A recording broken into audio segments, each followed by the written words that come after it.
Sum and difference of angles, sometimes called compound angles. You might see it referred to as compound angles. We're going to derive the formulae, whatever the plural of formula is. That's the number plane. No prizes for guessing that one. And that, not just any circle, the unit circle, radius of 1. Okay, good, very good, we're going well. I'm going to call that point there P for point. I can work out the coordinates of P using that right angled triangle there. The coordinates of P, if that angle there is beta, it will have coordinates, do a bit of trig on the side there. Ooh, x turns out to be the cosine of beta. Y turns out to be the sine of beta. So all right, P has the coordinates cosine beta, sine beta. These are actually known as the parametric coordinates of a circle. It does not matter where on the circle I put the point, I can always establish its coordinates based on the angle that it makes with the positive x-axis. So if I put another point over here, Q, which makes an angle of alpha with the positive side, its coordinates would be cos alpha, sine alpha.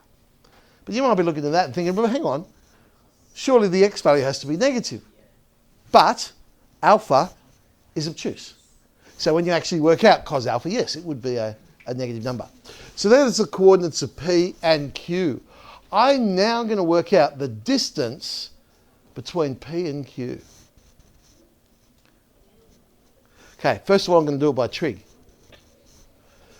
Cosine rule. PQ squared will be 1 squared plus 1 squared minus 2 times 1 times 1 times the cosine of whatever that angle is in the triangle, which would be alpha minus beta. So PQ squared is 2 minus 2 cos alpha minus beta. Well, I kind of fibbed to you. I'm not going to bother finding PQ.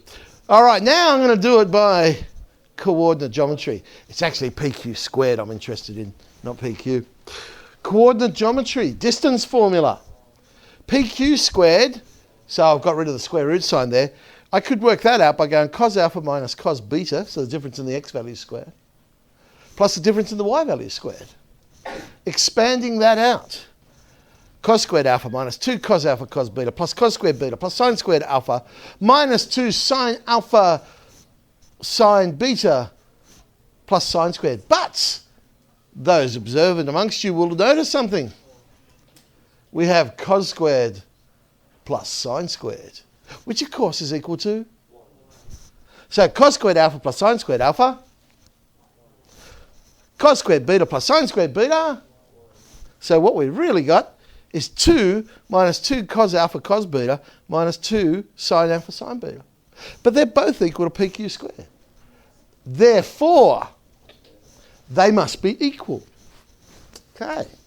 Well, I'm going to tidy this up a little bit. Divide both sides by 2 and subtract the 2 from both sides. And there's the first of our formulas. The cosine of alpha minus beta is the cosine of alpha times the cosine of beta plus the sine of alpha times the sine of beta. You see, it is not like a piece of algebra here. I can't expand cos alpha minus beta and say, oh, that's cos alpha minus cos beta. Dumb work. We have to use this formula. I'm going to replace beta with a minus beta. And then I'll get cos of alpha plus beta is the cos of alpha cos minus beta plus sine of alpha sine minus beta. But I can do better than that. Cosine, odd or even. Therefore, cos of minus beta is equal to, okay, sine function, odd or even? Odd. Therefore, sine of minus beta is equal to, so let's replace them. And we get the cos of alpha plus beta is the cos of alpha cos of beta minus the sine of alpha sine beta. Can be confusing, but if you pay attention right now, instead of talking amongst yourselves, you'll be amazed. Here it is. There's our formula. Right? Now, I've done it with plus or minus to illustrate something. This is how we remember it. Cos, cos, sine, sine. It's cos, cos, sine, sine. Right? Because it goes cos, cos, sine, sine. Simple enough. Here's the bit. if it's not the sine, it's not the sine, bad, then it's not the sine. You see? So if it's not the sine, well, it's cosine, so I don't use plus, I use minus. Whereas up here, well, it's minus, I use plus. So it goes cos, cos, sine, sine. If it's not the sine, it's not the sine. See? All right. Now I'm going to replace alpha with 90 minus alpha. Right? Going to place alpha with 90 minus alpha this time into the formula. So cos of 90 minus alpha minus beta will be the cos of 90 minus alpha, cos of beta, plus the sine of 90 minus alpha, sine of beta. Hang on. 90 minus alpha, cosine is a complementary ratio to... So the cosine of 90 minus alpha is... And the sine of 90 minus alpha is... So we get 90 minus alpha plus beta must become the sine of alpha plus beta. Cos of 90 minus alpha becomes sine alpha. Sine of 90 minus alpha becomes cos alpha. But wait, we're now going to replace beta with minus beta. And so we get sine of alpha minus beta is sine alpha cos minus beta plus cos alpha sine minus beta. Aha! But cos is an even function. Cos of minus beta, cos beta. Sine, odd function. We end up with sine of alpha minus beta is sine alpha cos beta minus cos alpha sine beta. Or how I prefer to remember it. Ready? Ready? You're going to like it. Sine cos cos sine. See? Sine, cos, cos, sine. If it's the sine, it is the sine. So we don't change it. Okay? So how do you remember that? Well, you always go cos, cos. Okay? Always go cos, cos. So that's how you remember it. So when you're starting with cos, well, cos is what I'm starting with. So I go cos. Oh, but I just said cos, so I've got to go cos, cos. That only leaves me with sine, sine. But if it's not the sine, it's not the sine. Whereas with sine, we start with sine, because it's sine. So we go sine, cos. Oh, I just said cos, so I've got to go cos. So sine, cos, cos, sine. Always cos, cos. Always cos, cos. If it's the sine, it's the sine.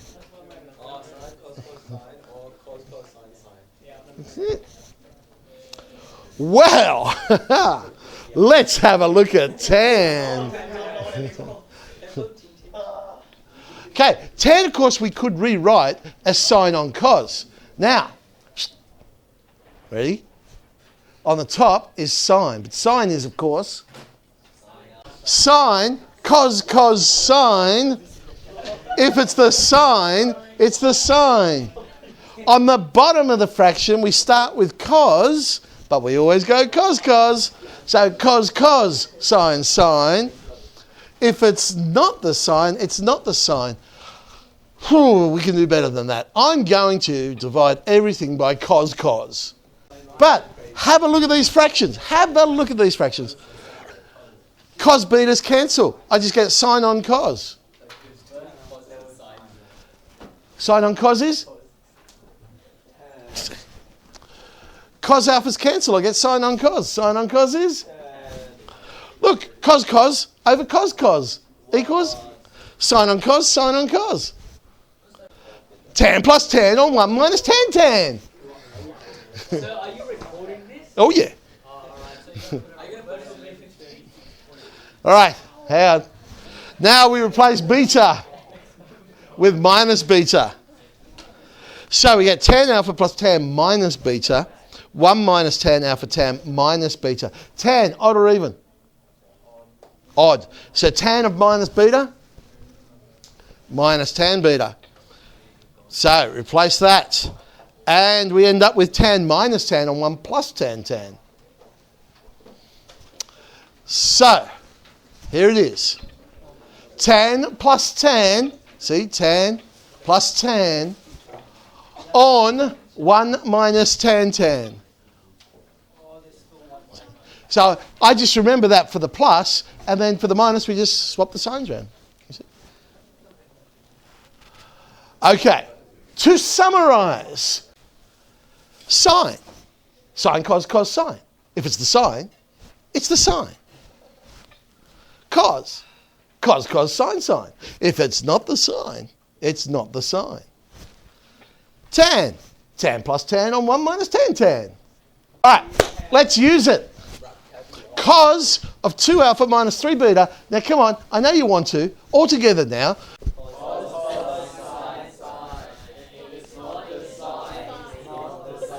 That's it, very good. Okay.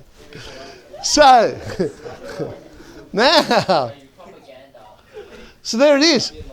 Cos, cos, sine, sine. It's not the sine. It's not the sine. Beautiful. There's our expansion. Hey, look at this one. Simplify tan 20 plus tan 10 on 1 minus 20. But hang on. What do you notice? It's tan plus tan on 1 minus tan tan. So that's just tan of 20 plus 10. Tan 30, 1 on root 3. Okay, so it was in the form. Tan plus 10. Find the exact value of sine 15. So if we now want to find the exact value of sine 15, we know exact values for 45, 30, 60, 90, and all the boundary values. We have to come up with the number 15 using 2 of our exact values. There's many ways of doing it. You could go 60 minus 45. Yeah. You could go 45 minus 30.